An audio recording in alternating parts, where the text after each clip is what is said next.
What up, WCC? This your boy, Ro, with my co-host for today, Rockin' Maurice, and we're going to get into the Impact Show, and we're going to talk about TNA. This is the Recipe debut show.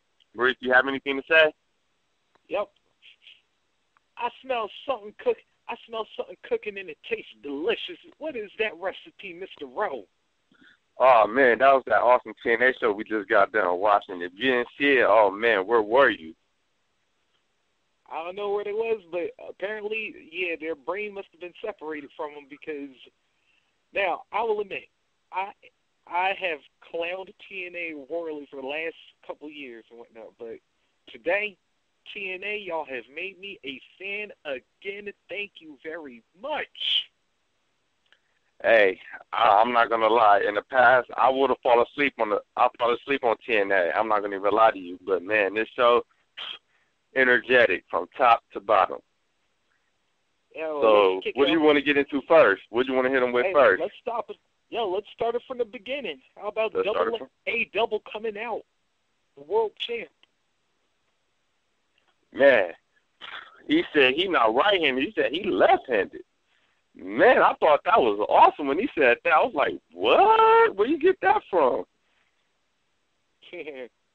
You know what? When he said that, the first thought that went through my mind was SummerSlam. I was like, yeah, did we pull a little Triple H dig in there somewhere? Because I know some people was debating, wait a minute, didn't he break your right hand at SummerSlam, or right arm at SummerSlam? So it was like, right.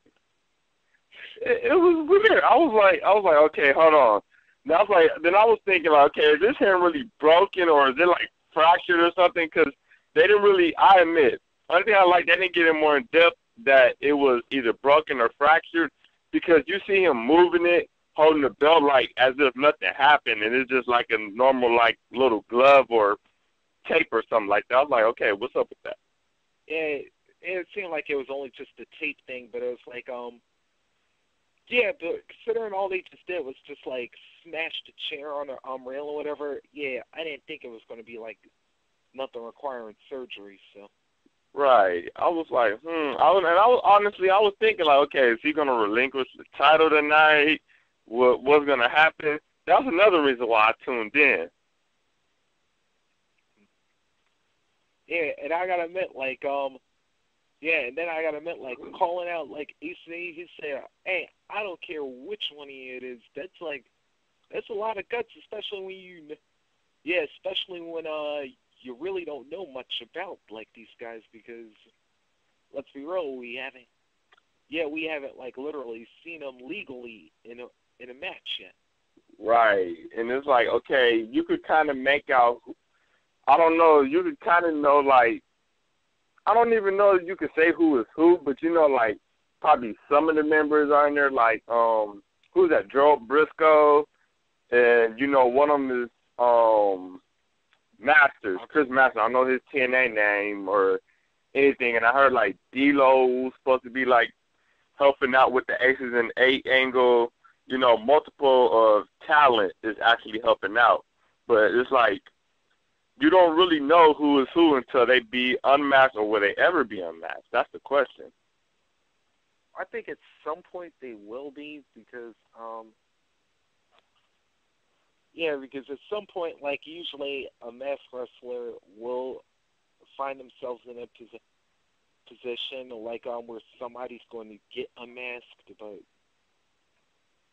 I'll tell you what, I think I would ride this for a little while longer. Like, I'd actually think I would want to do the big reveal at Bound for Glory, since it's supposed to be the big show for TNA. Correct.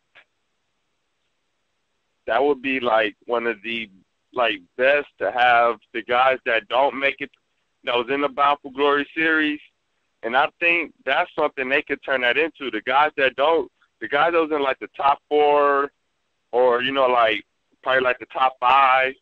They faced, you know, the top 5 members of Ace and the 8 at Bound for Glory in a tag match, an elimination tag match at that. Or, like, somebody actually suggested in the group maybe to do a lethal, to, like, either do, like, a cage or a lethal lockdown or something like that. Hey, that'd be even better. Or actually, if I heard Hogan correctly, I was like, although he wasn't talking about the match, but I'd even like to see even a War Games out of this. Ooh, do tell what the War Games is. Yeah. Now, for those who may not remember, like the War Games from WCW, basically you have a tag team match. One member of each team starts in. After 5 minutes, a coin toss is held. Whoever wins their coin toss sends in a second member from their team, creating a handicap position for 2 minutes. And then, after that, the other team sends in their second member to even up the sides, and the teams alternate until all wrestlers are involved. And then from that point on, you got to win by either submission or surrender. Ooh, Cooking Maurice. Look at Maurice. I'll tell you, ladies and gentlemen. Like I said, I'm not the one who said it, because actually, I forgot what Hogan directly said, but he said, "Yo, how about this for a War Game or something?" And then he was like, handed, yeah, because like when he was holding Sting's baseball bat, like during one of the promos or whatever. But Maurice, though, you're Mr. Knowledge in WCC. By the way, if people don't know what WCC is, go to Facebook, type in Wrestling WCC, or type in Wrestling Commentary Central, and you'll find out all about it. And yeah, and speaking of which, how about Hogan and Sting coming out united? Hogan and Sting coming out united, saying, "Hey, aces and eights, yeah, things are going to be Hogan's way from now on. If you want a bloodbath, hey, we're going to give it." How about I know we're jumping ahead to the end of the show now, but how about let's see who was out there. Storm was out there. That's okay. Yeah, who was out there? Storm. I know AJ was there. Van Dam was there. So pretty much like the top 5 guys was there. The top 5. True. I was about to say, like, yeah, something. Yeah, it's nice to see that unity was out there now. It is. I love seeing the locker room united, even though Bully Ray is pretty much like the only heel there. I like the fact that he's taken away from the heel persona and going towards, okay, we got to unite as a front no matter what. I may have difference with RVD. I don't like Jeff Hardy. I really don't give a shit about James Storm. I care less about Samoa Joe. Hell, I don't even care about the champion. But shit. Well, if you think about it, it's kind of like how, although Dungeon of Doom and the Horsemen didn't each, but if let the NWO get involved, yeah, they forgot about them differences quick. Right. Man, that was... All right, let's get into the first match. So the first match we had James Storm versus AJ Styles. Not AJ Styles. Van Dam. Sorry, ladies and gentlemen. This is my first time doing this. That's all right, brother. Wow, talk about a way to kick off as far as the matches. As far as the matches go, talk about a great kickoff. Man, I haven't seen a kickoff like this in a long time. Well, I probably have seen a kickoff like this, but it was some months ago when TNA did an open brawl, and I thought that was awesome. I liked that. But to kick off potentially a main event match like this, man, what a way. Yeah, we should mention Bound for Glory. This was James Storm's final match for this year's Bound for Glory series. And, hey, so far it looks wire to wire. He's pretty much been in first place. And I'm going to tell you what, Storm looks like a man on a mission tonight. He does, but do you think they should have made it a little less predictable with him because he pretty much won all of his matches? Well, yeah, that is true, but let's not forget. Yeah, but let's not forget though, Storm has yet to claim victory in this series. Still, but yeah, I think I think a lot of us like kind of expected him to like at least be in the top 4.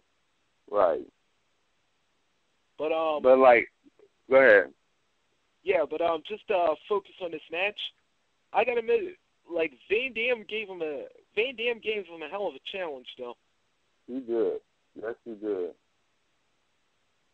Yeah, but then at the end, RVD tried to fly one time too many, and then it was what time was it? It was a shot. That kick, and I think what didn't help RVD at that last moment was the when he taunted a little bit too much, and that messed him up. Like when he was doing Rob Van Dam like he usually does. Yeah, and you could kind of see that James Storm was just waiting, like, yeah, you roll, I'm kicking. Yep, and apparently Storm felt like kicking RVD out of his bar because he looked at his watch and said, "Last call." Yeah, which is what I was trying to get you to say, but well. Yeah. But man, that kick was, I was like, wow, is he all right? But I also want to kind of talk about the James Storm kind of botched that one move that he does, the little that tilt to whirl when he spin them around and he throws them. Oh, Eye of the Storm. Yeah, because I can see like today in that match, I kind of seen like some kind of botches a little bit, but it was a nice cover up the way they sold them, so way it won't seem like it was a total botch. Yeah. Well, then again, because you know what else though? It's like sometimes. Yeah, because it's like sometimes, like they'll work spots like that where it looks like, okay, if it's a botch, they tell them to make it look like, oh, you were trying to like escape the hold, but while the guy's still delivering it. Right. So it's like, Van Dam tries to counter, but no, Storm still gets it off at the last second. Yeah, it's kind of like one of those kind of incidents, like that. Like if you're like if you go for a move, but then it like botches like midway. Yeah, that's usually like they develop a cover for that. Right, and I think that was pretty smart of those guys to cover up like that. To kind of make it lesson like it was a botch. And I like that, and that shows like their involvement from, wrestling, how they, you could tell they really been in wrestling a long time by the way that they cover up the botches. And I think, like, more competitors should learn how to do that instead of being like one of the top guys from up north, Randy Orton, cussing a guy out and stuff like that. No, just sell the guy's move. And then let's go to our next match here. We had knockouts action with Miss Madison Rayne going one-on-one with ODB, one half of the Knockouts Tag Team Champions. Yeah. Yes, that was. Go ahead, Rocky Maurice. I get distracted when Madison walks out. So him. Oh yeah, I'll admit today she was looking extra scrumptious. Yeah, buddy. Apparently Madison got a little upset because she thought she was going to get a rematch with Miss Tessmacher for the Knockouts title, but yeah. Executive in charge, Brooke Hogan, says, yeah, that ain't not gonna happen. Oh, and an interesting side note to go along with this, referee Terrence, I'm sorry, I can never pronounce Terrell. I'm hoping I'm pronouncing that correctly. Yeah, I think that is Terrell. Yeah. yeah, looks like the big possible beef going on there, like going on between her and Madison, perhaps. Yeah, I don't know. You think this could lead to a match? I mean, I'm not trying to jump too far ahead, but do you think this could kind of lead to some type of match and like probably like a bound, dare I say, bound for glory? If not no surrender, I could possibly see it going that way too. But the thing is, like, yeah, Taryn hasn't been in action since she's left WWE, so don't know like if they'd want to try and like how long they want to hold off on this. I don't know, but I gotta talk about this though. That nasty. I don't know if it was really Sprite in that flask or you know how they said moonshine. Wow. Oh yeah. Actually, I'll finish that thought first. I was like, yeah, I don't know what ODB has in up in there, but whatever it is, it can't be good because, yeah. But whatever it was, it worked its magic. Cause, yeah, I know. Yeah, she quickly defeated Madison Rayne. But when you were going with Nasty, I thought you was going to talk about what happened after the match. You talking about the did I say the coonery that happened after the match? No, you can say that, bro. This is your show. The coonery with the K, ladies and gentlemen, as Mr. Disrespectful Chris would say, our founder of WCC, the coonery, because you literally had EY make his return. I was going to say debut, but it's not a debut. He made his return and literally comes out with beer in a keg and gives it to ODB. She's eating her chicken and talking about this ain't you. Go ahead, Rockin' Maurice. No, finish off, man. This is on you.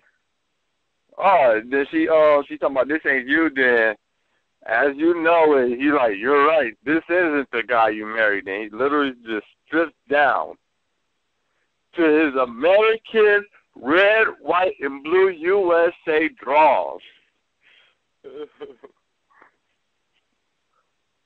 Only thing I said during that little segment was, "Oh God, I'm not gonna lie.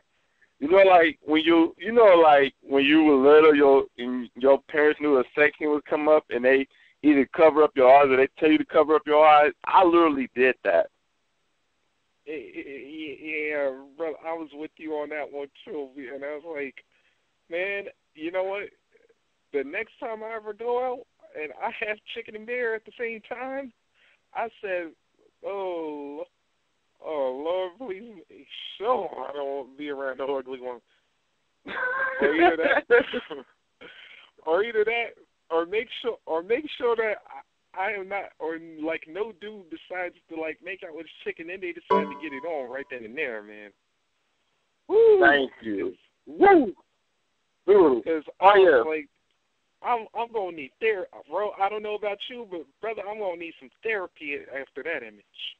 Man, I'm gonna need something, but all I know is that RWB Bulls looked pretty nice today.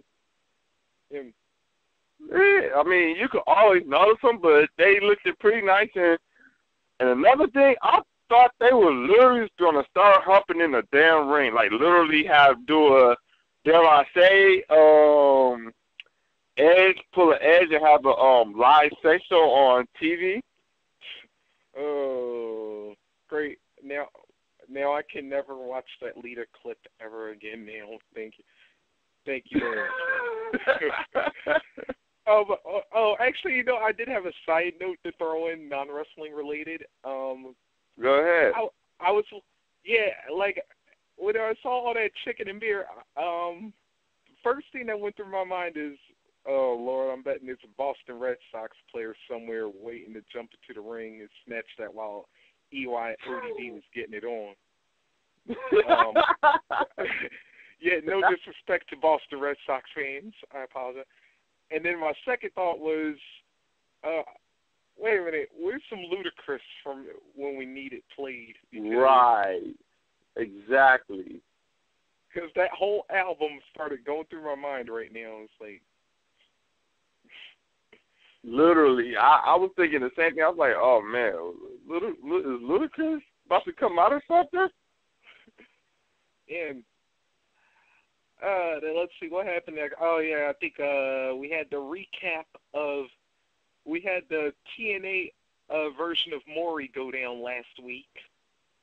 And we found out, AJ, you are not the father. I was like, and right when I thought they was getting away from the Claire Lynch saga or whatever, or just even like not gonna mention her, like I was like, please don't mention her name, please don't mention or do anything about that.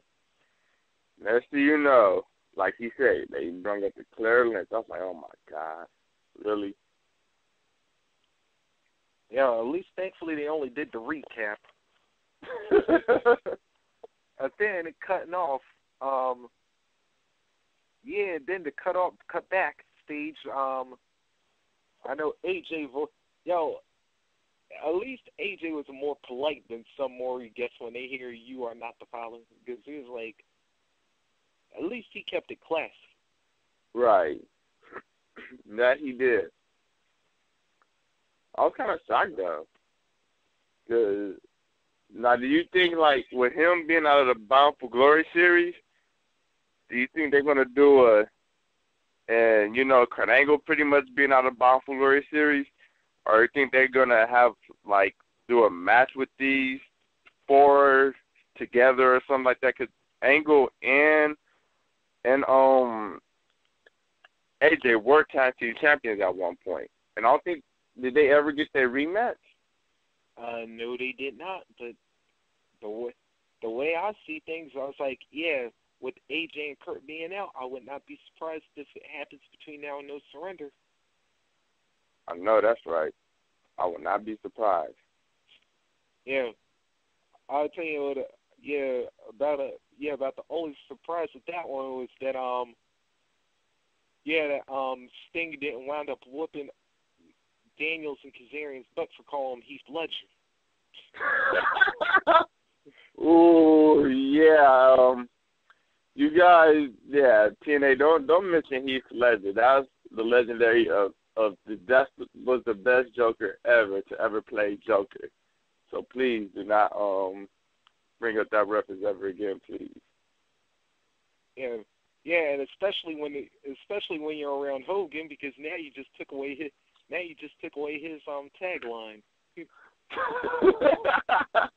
Yeah, because at least when he's around Sting, anyway. Right. Wow, yeah, that was. We all know Hulk don't like you stealing from him. He don't. He does not like it. That's gimmick infringement technically. Don't be on little people's court. All right. Next match. Next match we had, or do we have a next match? Yes, we did. Now this is where AJ came in. Yeah, AJ versus Samoa Joe. Wow, that was interesting. Match was pretty good. I admit, it's not a match I'm used to them because, it was probably a match that they could have did a little bit more better, but it was still a good match all around. Yeah, I think, they worked a little too much of the HA paternity situation into this match because they pretty much had Styles look off at times. Right. And I was like, at first I didn't get it, but then I was like, yeah, that's right. If you still go through this thing, it's like, it's kind of playing on your mind a little bit. So, and yeah, Joe and AJ, after the match Storm and RVD had, it was kind of like a little hard to play. Can you top this? But I think they gave an equally good match compared to that. Yeah, they did.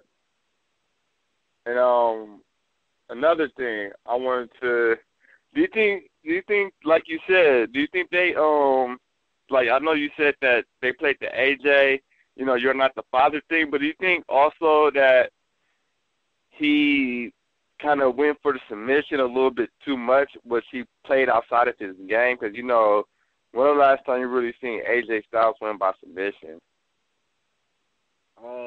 Can't really say I ever remembered it happening. But for those who aren't familiar with the Bound for Glory series, and I gotta admit, I'm not either, a submission earns you 10 points for a win, correct? Right. And I think AJ kind of needed, because he knew he was on that bubble, so he kind of needed to get a submission win to keep himself alive. Right, and a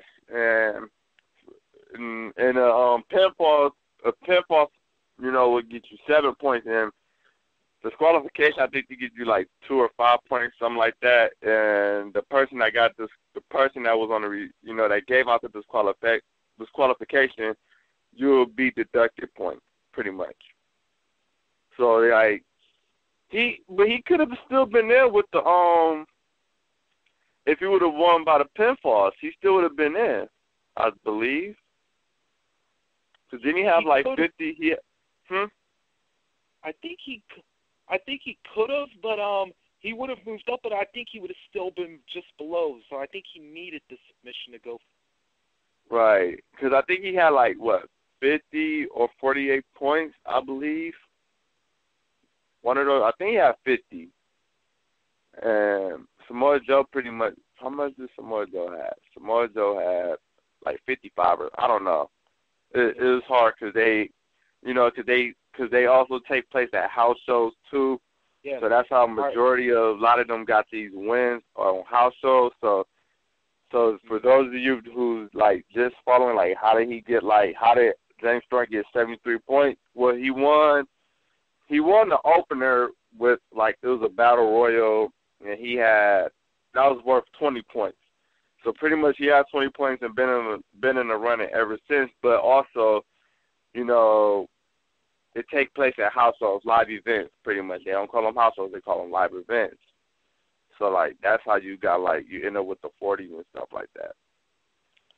Yeah, we should have mentioned, since we're bringing all this up, this now creates an interesting strategy because remember, Joe still has the match to go for next week, and he can actually and by the way, let's bring this stipulation up before I go into it, that whoever finishes with the most points in the series, he gets to choose his opponent of the remaining three guys in the top 4. Oh, wow. Oh, yeah, y'all. Yes, he does. So it's going to be interesting because, I don't know. So, Mike and Maurice, who do you think is going to be out next week? What's your prediction? Now, let's see. Now, we know Storm's locked in, but he's not necessarily now I wish I had paid attention to points a little bit right here, but well, he got 73 points. No, I meant for the guys who are competing next week, but or on the bubble or whatever. Oh well, then we can get back to that later. We go into the next match because I actually still have it recorded. Yeah. So right. Go ahead. You kick off the next match. Actually, I think next wasn't a match. It was actually Gut Check. Oh, yeah. Yeah. Yeah, and now for those who aren't familiar with the Gut Check, all right, basically you have a guy that's trying to earn a TNA contract. Now, a week before, our contestant, Chris Louie, had a match with Gunner, and during the match, he was being evaluated by Taz, Bruce Pritchard, and Al Snow. So this week, Louis called out to the ring, and he's given an evaluation. And despite the fact that Taz and Pritchard both respected his backstory, respect everything that he's done, and what he wants to do, as far as having passion and wanting to take care of his newborn baby son and whatever. Flat told him, sorry man, I don't think it's your time just yet. So with already 2 no votes, it wouldn't have mattered how Al Snow would have voted. Chris Louis, was not eligible to become a TNA superstar. I mean, wow. What do you think? You think he? Well, what is your personal opinion? Your thoughts on him? I had to admit, I didn't originally. I actually just I was watching the match coming into the lead-in, and I was I kind of saw some of the things that they were saying. But you know what? Here's the thing: just because you don't get in that point, take what you learn, because you know what? He may not got in there, but hey, when another gut check comes around, hey, work on what you do. Take a year or two, help provide for your son. And if it's a year or two, you feel hey, I feel like I got better than what I was the last time, come on back, because you know what? Just because they say no then doesn't mean you won't hear yes later. Right. And also, he was going up against Mr. Tough, Gunner. Yeah, former television champion, I believe. Yep. And when you go up against Gunner, you have to bring it. You got to bring it. Yeah. That's what they were saying, on one of the backstage segments. They're you have to bring it. Ro, let me ask you, who would you compare Gunner to? If you had to say, because I know when back in the day, Brooklyn Brawler was kind of your litmus if you were a new guy coming into WWE. Who would you say Gunner would be? If you were compared to a major star. Because he's so tough, and it's and he's so ruthless. I will have to compare it to just by toughness. I would have to compare it to Ken Shamrock. Oh man, that is a test I would not want to go against right there. I know, because go ahead. Yeah. Yeah, but I'll agree. I kind of agree with that one because, Gunner compared to how he was when he first came in, I could kind of see that. I could kind of see that evolution to a Shamrock-like athlete. Because he, right now, is just, he's just bringing it. Even though he has been on a losing road, well, he figured to win last week, but, previously he's been on a losing road, but, he's tough like Shamrock, though. And it's, it's scary because, when he first came in, he was just kind of how do you say it? What do they say, a guy that's starting out kind of blue or green? Yeah. Yeah. He was green or blue or something like that, and he didn't, really fit, and he started off as a security guard, security, literally security or whatever. But they said, because it was Gunner and Murphy at first. They were just security guards. They have a match here and there. They'll lose, but then, they got with Immortal. Ever since he won that television title, he turned it up. And see, that's the thing. You could go from you could go from like green to gold in a heartbeat. Like if that's what I tell you. There's one thing about young guys, and I would definitely advise this to anybody who wants to be a professional wrestler. Even though like they say the titles don't necessarily mean much, treat them as if they do, because let me tell you something. I have seen people who, when they won a championship for the first time, man, their confidence level just like boosted it. Right. And even though guys have known that they were going to win, I've literally seen guys cry. Because it's like, oh, they could tell you backstage, okay, you're going to win the title. But at any point in time, they could change that decision during the match. And I think it probably happened a couple of times that, you know, okay, you're going to win the title. Then, you know, they see like, he's not going to win. You know, change it. Because I think don't some of the referees wear those little earpieces and stuff like that? Yeah. Yeah, actually, so that's kind of like, yeah, so that's kind of like guys tell them in the back, like, okay, keep going forward. They're like, no, he's not going to win it. Kind of tell him he's not going to win. Okay, all right, wrap it up. But then it's like, once you finally get that gold, it's like, I don't know what that feeling is because I'm not a wrestler, but I've seen wrestlers like literally just cry. Like Chris Benoit and Eddie Guerrero literally cry. And yeah, well, you gotta remember when you've been in the business for as long as they have, and then it's like, you gotta remember it was that wrestling. Yeah, it did not cater to guys like Chris Benoit or Eddie Guerrero. Not even the guys and not even after Backlund held it for like his 5 years. That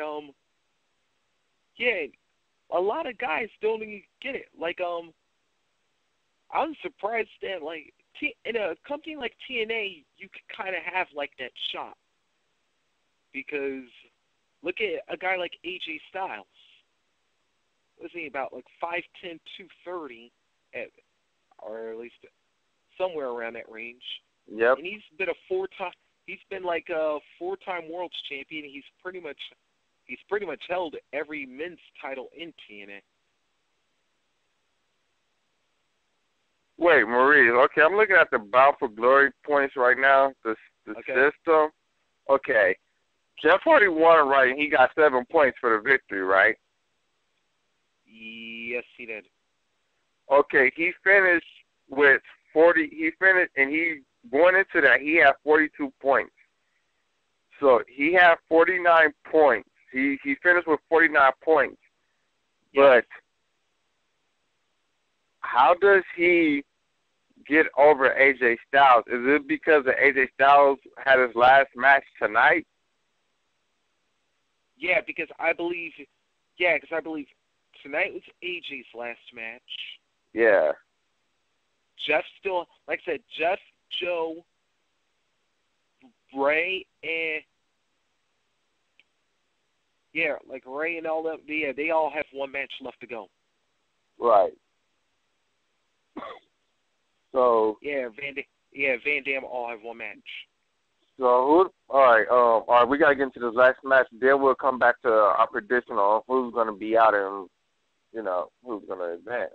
All right, what do I say? Wow. This next match, wow. Whenever these two guys, for me personally, it's like, I don't know, it's like they're putting on some type of clinic when they're out there. Jeff Hardy versus Kurt Angle. The charismatic Enigma versus the Olympic gold medalist. Oh, yeah, by the way, he's from Maurice's hometown, Pittsburgh. Man, I'm like closer to Philly, but I just like the Steelers more than sorry Eagles folks. Yeah. But but anyway, I have to admit, now I followed Jeff Hardy like since he was a jobber. Same here. Like back in our early '90s in the WWE. And like when they called him one time, not to cut you off, when they called him Jeff Harvey type of jobber. Yeah, and they like mispronounce your whole name or misspell it or whatever. But right. To see how, and that we've seen Kurt since like he debuted at the '99 Survivor Series. To Correct. see how these two men have progressed in their individual careers as professionals is like, it's like unreal to like the point where the two of them, I would have thought, like, you put Kurt Angle and Jeff Hardy against each other, I would have thought, like, wow, Kurt would have had to carry this. Kurt would have had to try and carry this match somehow because right. I would not trust Jeff Hardy style with it's like now, and especially after Jeff had Jeff straightened himself out after he got chewed out like earlier in the year or like late last year or whatever. I want to tell you what, this was a 5-star classic, and I'm wishing that TNA was a little bigger because let me tell you, folks, if you did not see this match, you missed a classic. You certainly did, because and not to mention, these guys, like, they had nobody previously in this match kind of had, the two matches we mentioned earlier, it wasn't like this in case where both guys, if you win, you're out. One is just out. No. If one of these guys lost, one of them was out, and the other one advanced. It wasn't like AJ Styles versus Samoa Joe. If AJ, he still has a fighting chance. No. It was pretty much like, if you lose, you're done with the Bound for Glory series. So it gave it that extra hype, that extra motivation that they needed. And wow, can I just say, wow, near falls after near falls that had you on the edge of your seat.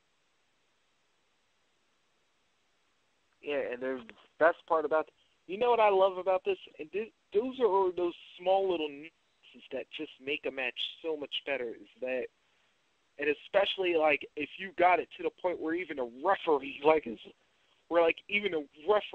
oh, did it? He's literally got to like look at his fingertips to make sure is he touching or not, or make sure the shoulders up. Right. That's when you know you got a great match. And I was like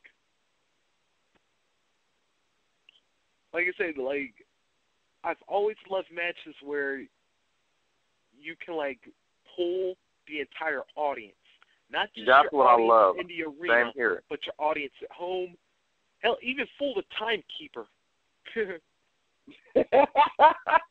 I like those. That's the type of matches I get with TNA. I get because like they do a lot more wrestling than WWE does, because WWE does a lot of rest holds, and they don't do like the little near falls. I like the near falls matches because that's going to hype it up the matches.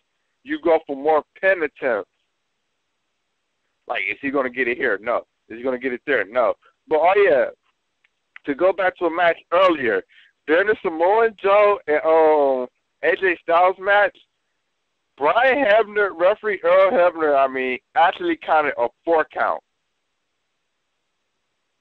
He actually counted a 4 count. Yeah, you know what happens? Like sometimes, like like if you go for the one pin, you get for like the one pin, or it's like, oh yeah, the other guy might flip it over or whatever. Right. Or like sometimes both guys may have their shoulders on the mat, so like he'll like delay the count. He'll like count, but that's like, oh wait a minute. Because like some of those incidents kind of happen. Yeah, you're right. But moral of the story is Jeff won the match. He moves into the top 5 of the Bound for Glory series. which he will face Samoa Joe next week. And you will have an old ECW rivalry brewing with RVD and Bully Ray. Your predictions, Maurice. All right. That's like, do you have the points before we go into? Yes, I do. Jeff, Yeah. all right. James Storm finished with 73 points.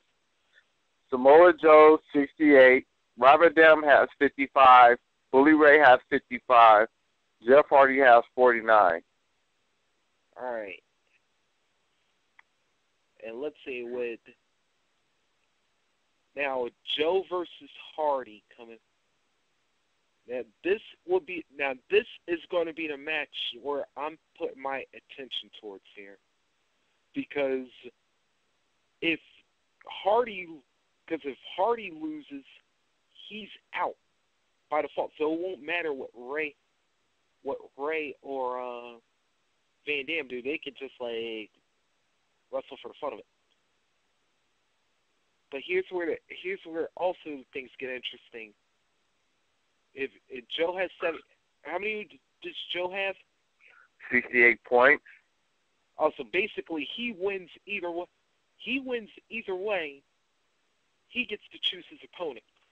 Right. Yeah. So now this will get very interesting right now, and I'm like,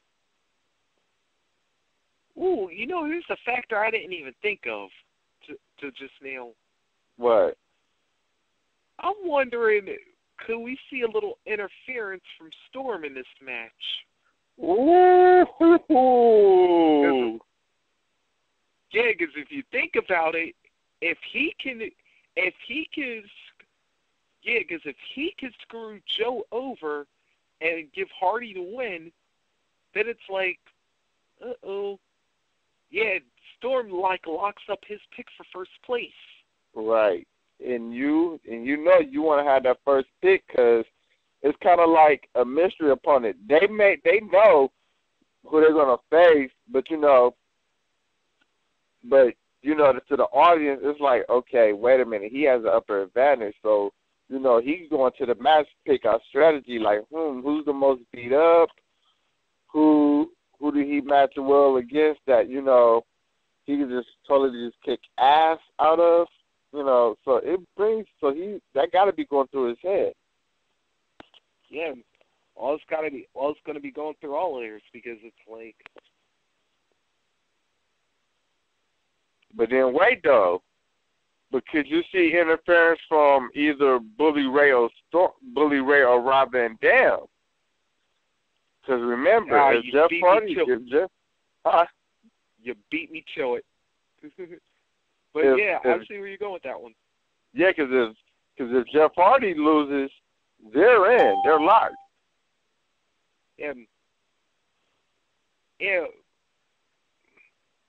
Yeah, there could be a couple of different ways you could because there's like a couple of different ways like this whole thing can all play out because, and that's why I'm thinking if TNA's smart, I would do Bully Ray and RVD's match first. Bingo, exactly. Because right now they're the 3 and 4, and it's like whoever wins there, they're automatically in, and then like whoever loses, they're kind of on the bubble, knowing that they need Joe to beat Hardy. Right, and it's kind of like the whole little basketball scenario or like NFL scenario. This guy, if he loses, you're in. If he wins, you're out. Yeah.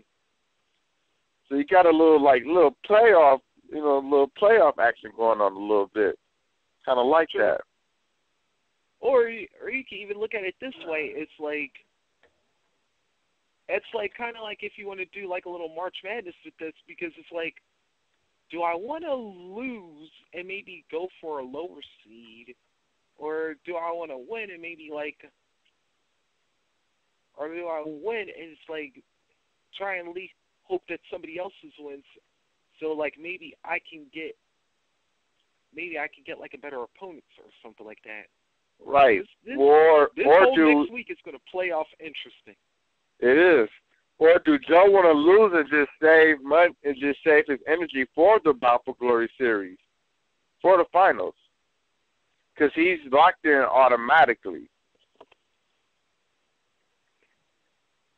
Yeah. But then again, Joe pretty much affects the whole tournament because Right. he'll either affect Jeff Hardy by beating him, or he'll affect the loser of RVD Bully Ray. Right. And could you also see interference from his old tag team partner, Brutus Magnus? Trust me, somebody's going to get involved in next. Yeah, somebody's going to get involved in one way or the other. Yeah, I see. It's multiple angles that you can actually spin this, and it's pretty exciting. Yeah. Now, what was you going to say? Yeah, I guess what we got next? The finale, just the finale, and that's it, I believe, right? The finale. Yeah, what happened with the Aces and Eights. Yep. Wow. Ladies and gentlemen, what a way to end the show. Wow. What can I say? Maurice, I'm gonna you're gonna have to do this one, man. All right. Well, A-Double returns to the ring to pick up where he started the show. But A-Double didn't have to worry about being alone because, the Hulkster and the Stinger brought some backup for him just in case Aces and Eights didn't keep this one-on-one, which they pretty much knew wasn't going to happen. So then one member of the Aces crew decides to step up to the plate, and as A-Double gets the better out and threatens to remove his mask, then the rest of the gang jumps in, and then as soon as that happens, Hogan's Heroes rushes the ring, and then it's like a full meal. Yes, folks, I did say Hogan's Heroes. Everybody rushes the ring all at one time, and then it's like chaos is going all throughout the arena. But then something mysterious happens, Mr. Rowe. We have a guy show up in a black shirt, and initially he was unmasked.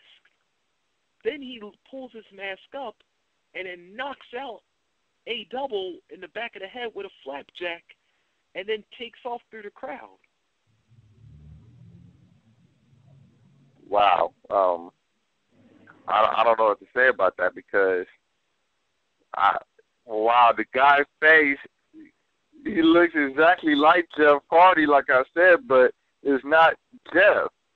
And wow, and it leaves like, is this TNA trying to get the title off of Aries in the cheap way possible?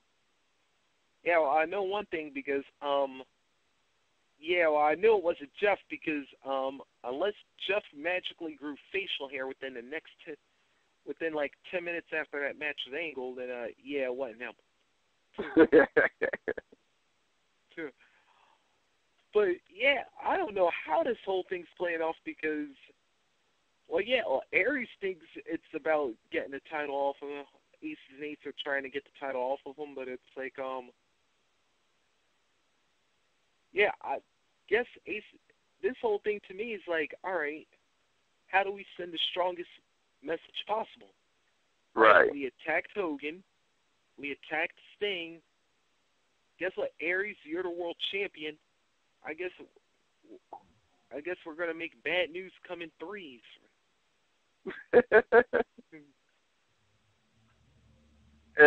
I wanted to kind of think it was what's his name, Garrett Bischoff, unless he grew like extra really long hair within the last time we saw him. Nah, but like wow, like they didn't even. I don't know if the guy screwed up, if he's supposed to have his mask on first or what, but it could be multiple guys because I could be thinking Rhino, but he's kind of skinny to be Rhino. But then again, we haven't seen Rhino in quite some time. Yeah, I think that was a slip up because, dude was not supposed to have his mask down, and I'm like, no, you know what I'm thinking? This is probably just a lackey character. That's like, he's not gonna be like anybody real important. Right. So it's just like, oh yeah, you go after this guy. It's like, oh yeah, you're just beating up on like a villain's henchman or whatever. Right, exactly. But then I was looking at Facebook and somebody said Matt Hardy was one of the Aces and Ace characters, and I just looked like, nah. Now, you know, here's the thing though. This is the one thing that Aces and Eights are doing. Is like you've got everybody under the sun guessing every unseen wrestler for like the past 5, 10, 15 years or whatever. It's like, well, that's kind of the key of like this whole thing. You think you know, but you really don't. You really don't. And that's what I think. And actually, I was like, I'm loving the surprise factor of this because it's like, yeah, this is Kobe Rutland coming in. Oh, hold on, what we got coming in? Yeah, this is Kobe Rutland. Oh, Kobe, what's going on, my brother? What's going on? Yeah, I was looking at if any radio shows were on tonight, TNA, whatever. And y'all are the only ones on. My gosh, Perfect Plex ain't on, and Wrestling Realm ain't on. Y'all the only ones on, man. That's because we keep it for our people, bro. What you want to talk about, Coops? Because we just pretty much ran through the whole show, so. Oh, really? Yeah, I have a football game tomorrow in Prentice, Mississippi. Anything you want to talk about that you enjoyed, or anything wrestling related you want to talk about, or just open discussion, really? From tonight, let's see. You mean like what am I most impressed with, or just best match? Yeah, just give us your overall. Just give us an overall take on if you caught like tonight's Impact. Okay. Well, it's funny. I mean, tonight I've seen everywhere on Facebook and internet, Twitter, and all other shit that everybody has not had any complaints for TNA. Like literally, there's people posting that they said straight up that they had no complaints whatsoever for TNA tonight, and I totally agree with them because I mean, especially that Jeff Hardy and Kurt Angle match just stole the whole entire show, and that. No, but compare Monday Night Raw this past Monday to TNA tonight. TNA killed Monday Night Raw. Ooh. I'd have to agree. I have to agree. Yep, that's right. TNA is going to be not only bigger than WWE, but also bigger and will knock out WWE and will even multiplied by WCW's ratings. I think TNA will one day be bigger than WWE. TNA. I may stretch that, Coach. And you know what? And I'm not going to. And as a TNA fan, I am not going to disagree with that comment. I'm going to actually agree with that. Yeah. All right, compare this. Remember how No Way Out and Slammiversary are like in the same month, right? Mm-hmm. Now tell me which pay-per-view was better. Woo! Slammiversary, my brother. Oh, yeah. True. Oh, Lord. Yeah, well, I'll tell you what, if TNA keeps doing things like this, if TNA keeps doing things like they did tonight, hey, maybe they will finally start getting like some of the credit I actually thought they should have been getting years ago, but then for some reason they started screwing things up. That's the thing. But I love when TNA, I was at Slammiversary 2008. I wasn't ringside because I was a little kid actually. I was like in 6th grade. Yeah, but it was a very, very neat experience. I've been to many. Yeah, I mean, I'm not knocking WWE or anything, but because I mean, I love WWE. I've been watching WWE since I was a little bitty sport. Yeah. We all been watching WWE since we were a little bitty sport. Yeah, WWE, most popular, and who knows? It might even stay that way. But as of now, I think TNA needs to grow because I'm not sure if anyone's noticed, but WWE has way the heck better content if it has competition. WWE needs competition. Yeah, well, it's got to be up to it's got to be up to TNA to offer said competition because, like I said, I have historically clowned TNA for like the last 2-3 years. But like I said, tonight, tonight I was like, man, this is the first time in like a while I like watched the show like from beginning to end, and it's like I cannot say a single negative thing about it. I know exactly. I was trying to find even with seeing EY and his draws making out with ODB, I was like, despite that, I'm still not going to say anything negative about TNA. You don't see that's more hardcore than CM Punk bleeding himself. That was. Yeah. Ooh. Thumbs up if Eric got some when he was backstage with ODB. Ooh, yeah, Eric up even in and out of the ring. All right, but Kobe, let's get your opinion on this. What do you think's gonna happen with the Final Four being set next week for Bound for Glory? Who do you think's gonna be the odd man out? Let's see. Well, I know Bully Ray is reportedly, rumors, dirt sheets, all the other crap. Is supposedly leaving TNA soon, whatever. So I think that Bound for Glory might be his last run, as far as like in a main event picture or whatever. But yeah, but who I think will get eliminated next week? Yeah. Oh, that's a good question. I'm sure they'll probably leave Jeff Hardy because, Jeff is one of the main guys and definitely probably I would say the best, the fan favorite of all of them. So, but that, see, I want Rob Van Dam to win that whole, 5-man thing. But cause I've always been a fan of RVD. But let's see. Yeah, there's dang. Like, who am I feel like I'm leaving someone out.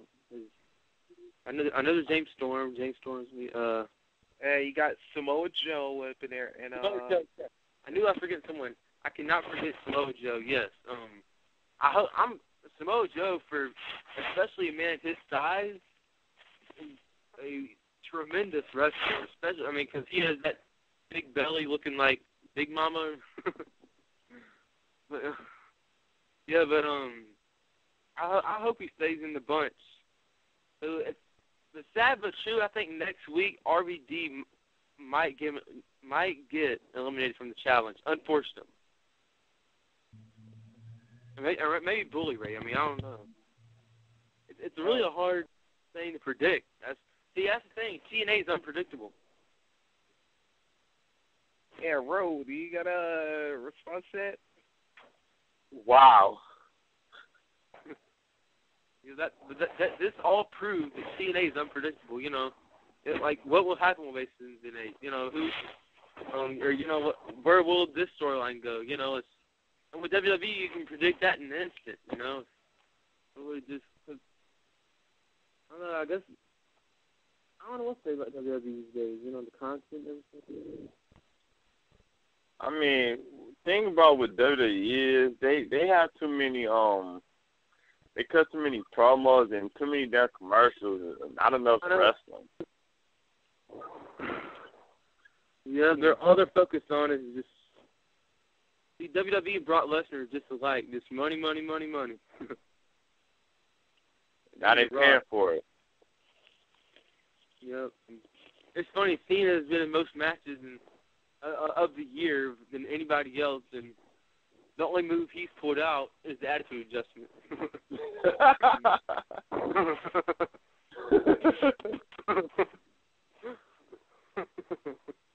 That's true. Oh, wait, bro, I never did get your pick. Who did you say was going to get eliminated? Man, because he brought up the fact, and I was thinking the same thing about, like, how Bully Ray might be done with the company. Yeah. I don't know. And it depends on how many dates RVD have for, you know, because he don't go by contract, he go by dates. So it's like, I don't know, it's like if he has enough dates left, or I don't know. But I don't know, because they do need a heel in the Bound for Glory series, because you can't just have all faces. I don't know. I would like to see Jeff in it, but I don't really know who's gonna be. I don't really know. I'm speechless. Yeah, me too. Exactly. It's unpredictable. Unpredictable. Yeah, and TNA has always been a good job of making every single storyline they've had has always been unpredictable. Cause like even besides Eric Young giving ODB fried chicken, yeah. Even dare I say it, the Claire Lynch was kind of unpredictable a little bit, because it turns out that everybody thought AJ wasn't going to be the father, but it turns out that she wasn't pregnant at all. I know. I mean, I still don't really get that either. I mean, it's still unpredictable. Even though the storyline is supposedly over with, it's still unpredictable. It's like, wait a second. Was there some, like, a pillow under there? Or was she having, like, a stuffed teddy bear under her belly or something? I mean, how did they pull that off so, you know, out of the nowhere shit, saying she's not pregnant, you know? Oh, simple, because, you know, they could still say she was, like, within her first trimester or whatever. And you ain't really got that much of a belly just yet. Yeah. What are you talking about? The AJ illegitimate, not baby? Yeah. You know, yeah, because she said she's still pregnant. She was just saying that it's not his. But I still don't think this is because she's not pregnant at all. What happened? Say what? Yeah, because like, remember the lawyer at all. Yeah, because remember that lawyer came out and she said that Daniels and Kazarian like blackmailed her and saying AJ was the daddy, and it's like, oh yeah, they drugged Styles. And mine with that, you know, didn't the announcer, didn't he have an envelope in his hand to announce the results? Yep. So what was that about, man? So the attorney came out. He had to do the beat the Maury for the night. I mean, that storyline is probably the most confusing storyline of the year. I mean, and if you ask me, I don't think that storyline's over with. I mean, it is over with. I mean, more than likely, AJ is out of the Bound for Glory series, but he will probably get the belt, probably a No Surrender or Bound for Glory. Yeah. More likely, he probably tag team with Kurt Angle or something.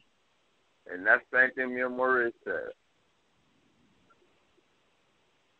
Yeah, because as Roe brought up, like near the top of the show, that Kurt and AJ, I do not officially believe have had their rematch yet.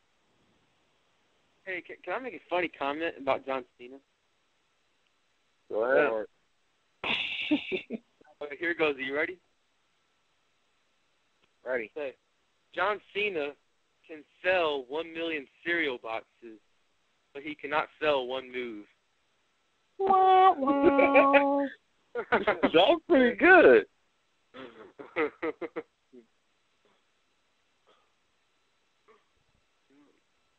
Yeah, it is. Yeah, I'm a big fan of Cena, for what he does for the company. Well, I take that back. I'm not a fan of him, but I respect what he does for the wrestling, business itself. So I'm not a fan, but I respect him. Yeah. Yeah, and what he does for the the kids and everything. But that's the only thing he's good for. He should be he should be a promoter, basically, if you ask me. That's it. I was looking back at the WrestleMania 27 DVD, and I'm watching the Miz Hate Me Now prom video package, and I'm like, man, shouldn't he been the one that had the Rise Above Hate T-shirt? Yeah.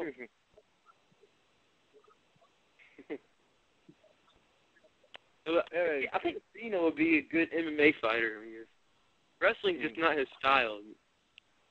No, Cena wouldn't been no good MMA fighter, man. So don't let that fool you. He was a rejected bodybuilder. Oh, think of the Fruity Pebbles can. Even if he was a UFC fighter, really. I mean, he's tough. But I don't know. Yeah, but I think it's so funny how that UFC pay-per-view just got canceled. I mean, that goes to show how unprofessional the UFC actually is.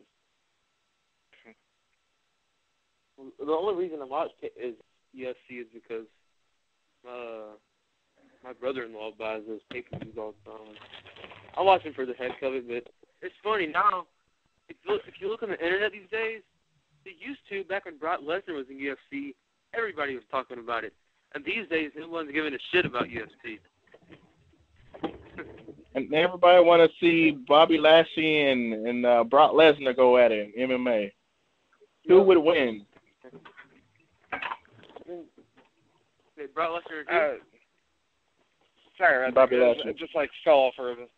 Yeah, sorry about that, y'all. It was kind of dropping in and out here for a second. Anyways, Brock Lesnar.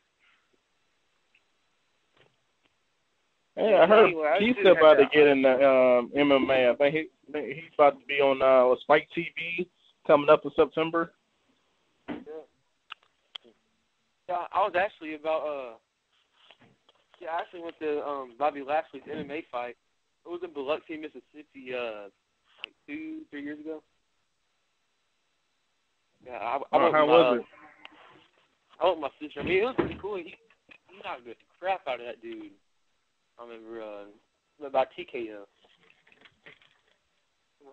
Yeah, I forgot what dude he faced, but if you ask me, it was like watching Ryback versus Jack Swagger.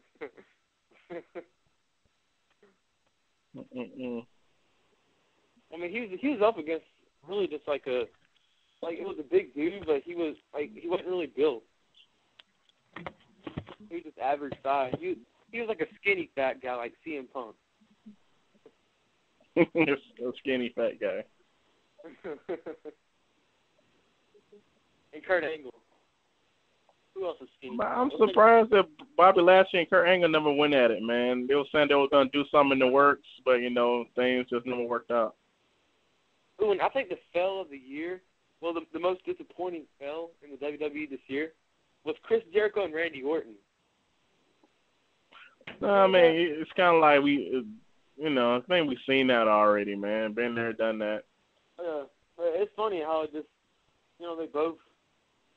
I remember Orton. Let's see, what did he do? Didn't he get drug tested and spelled that, doing marijuana and weed and moonshine and all this shit? But I would like to see Jericho, work with Ryback. I believe that Jericho could kind of help work out Ryback, just talk about him and stuff, and kind of help put him over too. Jericho's almost too generous. Think of it.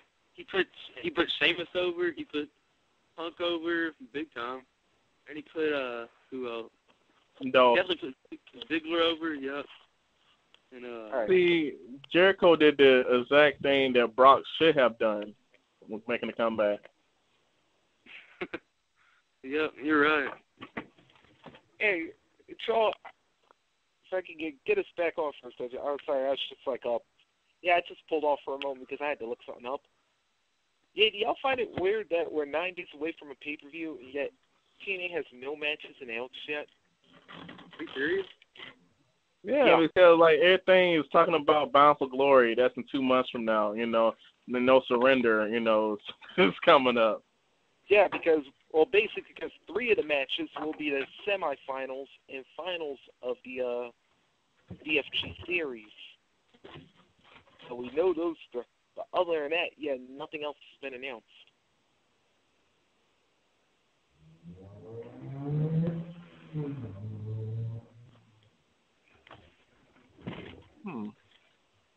But who would you want to see on there, though? Well, you know what I thought. If anything, they would have did a build-up for, like, the X Division title or something. They didn't even show the X Division at all in the past 2 weeks, man. They're like, oh, y'all have a division? Yeah, I would have thought you could at least start it with that. Or at least... Yeah, but I guess, like, you know, they had to, like, wait for some guys to get knocked out of the Bound for Glory series to, like, build up, like, the rest of the card or whatever, so... Nah, but remember, I mean, in case people didn't know, Bully Ray beat AJ Styles in TNA Explosion. That's why AJ was out of the top 4. And when he lost today to Samoa Joe, it eliminated him. Yeah, but it was like, yeah, but I was like, BFG series aside, though, like I said, you could at least like, say, all right, for those who are already out before tonight, like, have them have, like, another title opportunity or something.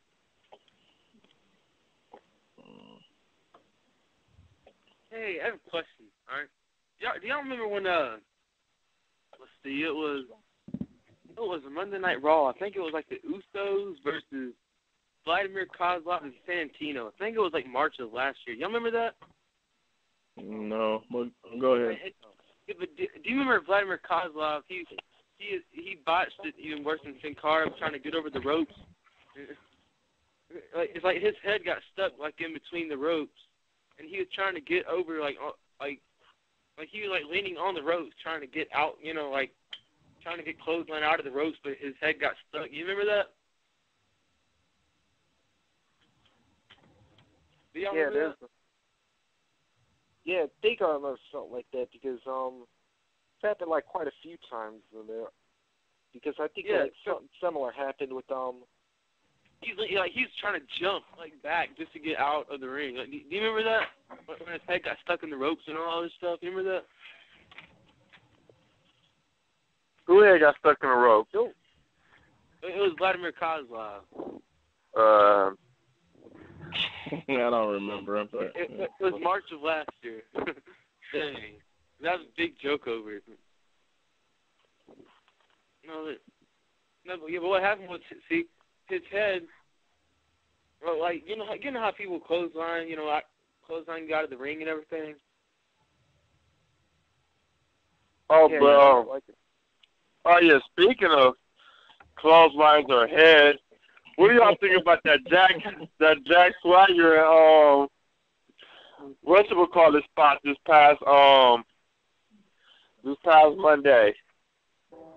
I'm just saying it's about time to get TV time, man. Like, should you even have the job to this guy? Hey, I mean that's a paycheck. He went from main eventing over the limit to. Main event over the limit. Oh wow, he was. Oh, but did you see that DT James Storm did the RVD? Man, he kind of sold that real well. Yeah. RVD, oh my God, I never forget when Orton RKO'd RVD and RVD just stood there on his head like a tree. Yeah, well, that's where from when Storm dropped that DDT, from when Storm DDT'd RVD, I was like looking at Rob's face and I was like, dude, your eyes are not even open. Your eyes are like barely open right now. Yeah, just like when AJ jumped over the top rope and Samoa Joe kicked him coming down, and then Samoa looked straight at the camera. He's like, "Yeah, boss status," and walked away. Hey, it's funny. Cats always land on their feet, and RVD always lands on his head. That was wild, man. It was a botch tonight. What was the botch? It was like just between the James Storm and RVD match. James Storm kind of botched the Eye of the Storm a little bit, and RVD kind of botched. I think it was a monkey flip or something. Yeah. Yeah, but then again, well, considering that it's Storm you're trying to flip, yeah, that ain't exactly easy. That ain't exactly easy guy to like elevate over. Yeah, it's not like a cruiserweight, man. It's, you're kind of trying to do that to a big guy. Yeah. Well, we did talk about the Eye of the Storm like a little earlier, but it's like yeah, because they tell you to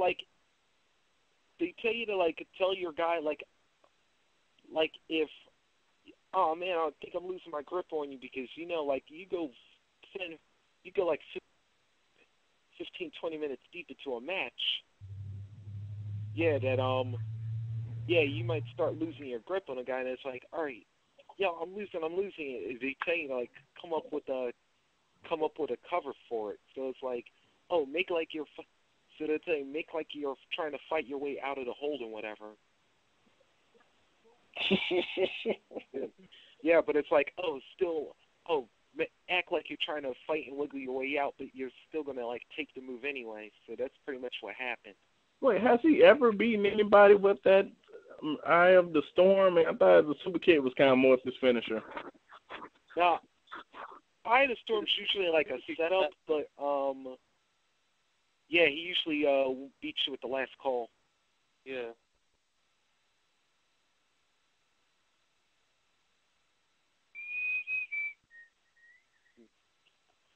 Oh, can I brag about something? No. Just kidding. Go ahead. All right. Oh, yeah. Let's see. During that,